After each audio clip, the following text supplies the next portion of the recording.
Welcome to মুনমুনের classroom এবং Facebook page প্রতিদিনের দিনলিপি। আমরা করছি প্রশ্নবিচিত্রার ক্লাস 10-এর সমাধান, সেট 3 আজ পার্ট 1 বা প্রথমটা, যেটা পাবে 100 পৃষ্ঠায়। একজন ব্যক্তি ব্যাংকে 121 টাকা জমা রেখে 2 বছর পর সমূল চক্রবৃদ্ধি পেলেন 144 টাকা। বার্ষিক চক্রবৃদ্ধি সুদের হার কত হবে? a equal to p into 1 plus r by 100 whole to the power n, যেখানে a হচ্ছে সুদ আসল 144, p হচ্ছে আসল বা প্রিন্সিপাল 121, 1 প্লাস আরটা বের করতে হবে রেট অফ ইন্টারেস্ট, আর কবার সুদ পাওয়া যায় দুবার, n হচ্ছে পর্ব নট টাইম। এবার দেখো 144 1 মানে 12/11 whole square equal to 1 plus r by 100 whole square. দুদিকে স্কোয়ার তুলে দিলাম, দিয়ে একটা ওপাশে নিয়ে গিয়ে বিয়োগ করালে আসছে r by 100 ইকুয়াল টু 1/11। এবার এখানে 100 টাকা পাশে নিয়ে গেলাম আর এর পাশে, তাহলে 100/11 মানে 9×1/11, দ্যাট মিনস অপশন এ। চলো পরেরটা, বার্ষিক সুদের সাথে হার 4 থেকে 5% হয় এক ব্যক্তির 1000 টাকা বেশি আয় হলো, ওই ব্যক্তির মূলধন কত? মূলধন এক্স ধরে নিলাম, 4% হলে কত সুদ হবে, 5% হলে কত সুদ হবে বের করলাম, দুটোর বিয়োগফল হচ্ছে 1000, সমাধান করলে পাচ্ছি এক্স ইকুয়াল টু 10,000, তাহলে ওই ব্যক্তির মূলধন 10,000 টাকা। বলেছে কোনটা দ্বিঘাত সমীকরণ? এখানে যেটা আছে এগুলোর মধ্যে অপশন বি হচ্ছে দ্বিঘাত সমীকরণ, কারণ এটা সমাধান করলে এক্স স্কোয়ার যুক্ত পদ আসছে, এক্স স্কোয়ার যুক্ত পদ থাকছে না, আর লাস্টেটাই এক্স কিউব হয়ে যাচ্ছে। এ বি সি ক্রমিক সমানুপাতি হলে বলছে 1/b মাইনাস এ প্লাস 1/b মাইনাস এর মান কত? এটা আমরা করেছি, a by B equal to B by C কে ধরে নিয়েছি, তাহলে বি ইকুয়াল টু সি কে আর এ ইকুয়াল টু সি কে স্কোয়ার।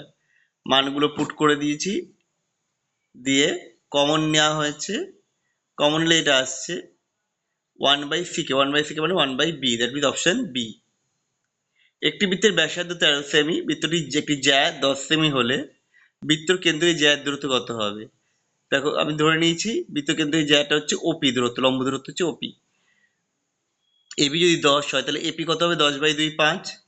তাহলে ওপি ইকুয়াল টু কত হবে না, ভূমি ইকুয়াল টু √, অতিভুজ স্কোয়ার মাইনাস ভূমি স্কোয়ার, লম্ব ইকুয়াল টু যেটা, তাহলে 13 স্কোয়ার মাইনাস 5 স্কোয়ার করলে 12 সেমি আসছে।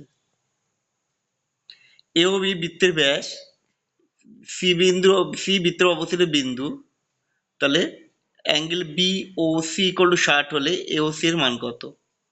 দেখো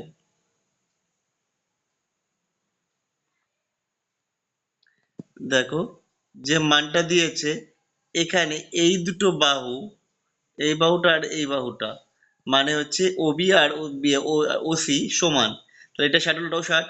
আবার ত্রিভুজ যদি আমি দেখি ইয়েটির অ্যাঙ্গেল এ সি ও, এইটা হচ্ছে অর্ধবৃত্ত, এসিবি, এসিও নয় এসিবি, অর্ধবৃত্ত 90 ডিগ্রি, তাহলে অ্যাঙ্গেল এ সি ও কত হবে? 90 মাইনাস 60 সমান সমান 30 ডিগ্রি হয়ে গেল।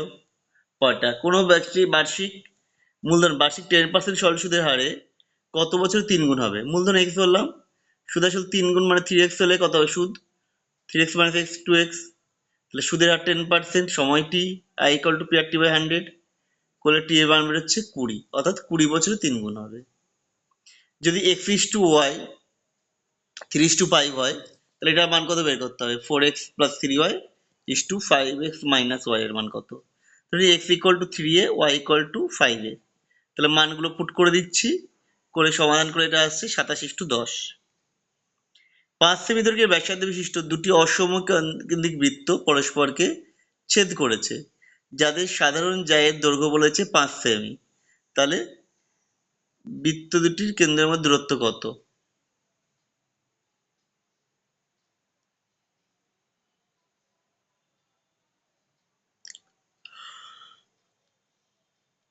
আচ্ছা, এ বি বলে দিয়েছে 5, তাহলে আমি ধরলাম এটা লম্ব ছেদ করেছে ওপিতে, তাহলে মানে ইয়েতে মাঝখানে সি বিন্দু দিয়ে গেছে, তাহলে এসি কত হবে?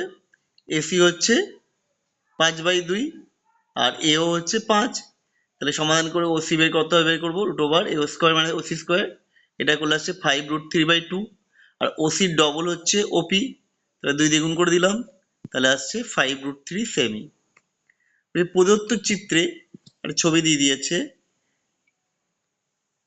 এবি ব্যাস, এবি ও সিডি পরস্পর লম্ব, অ্যাঙ্গেল সিওডি 50 হলে সিএডির মান কত? দেখো বৃত্তের কেন্দ্র থেকে অঙ্কিত লম্ব যাকে সমদ্বিখণ্ডিত করে, তার মানে সিপি ইকুয়াল টু সিডি।